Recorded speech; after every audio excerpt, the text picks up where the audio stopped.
Now, you may not know this, but October is also Liver Awareness Month, and 1 in 10 Americans are affected by liver disease, but many forms are preventable.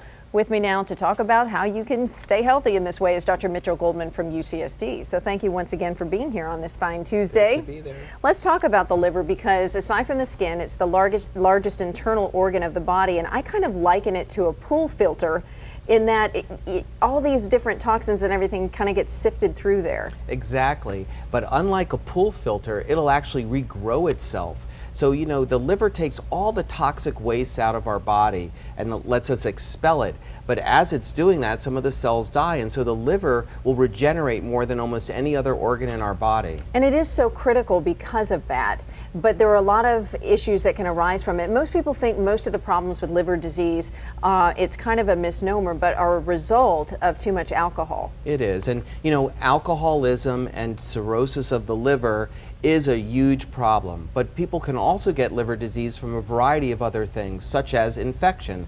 Hepatitis A, B, and C can also cause liver disease and cirrhosis, as well as mixing drugs. So, you know, sometimes if you're mixing your pharmaceutical drugs, they can affect the liver, especially if you're drinking alcohol at the same time. So it's so important to follow your doctor and your pharmacist's advice about what drugs to take. In fact, you put together something we've called Ways to Love Your Liver, and one of those you said is avoiding taking unnecessary medications and mixing them, drinking in moderation. But some surprised me, like the bottom one about being careful when using certain cleaners. What do you mean by that? You know, it's fumes. A lot of the cleaners that we use, especially in bug sprays, can be very toxic to the liver. Now, in small amounts, the liver can take them very well, but if you rub like a bug spray and get it on your skin, that can actually go into your body and be toxic to your liver. And if you're in a non-ventilated area and you have lots of cleaning fluids around, you can actually breathe in a lot of toxic fumes. So when you're using a lot of cleaning fluids and other types of fluids, whether you're working on your car or something else, make sure it's a well-ventilated area. Well, let's profile who are the people that generally get liver disease. Does it discriminate against anyone?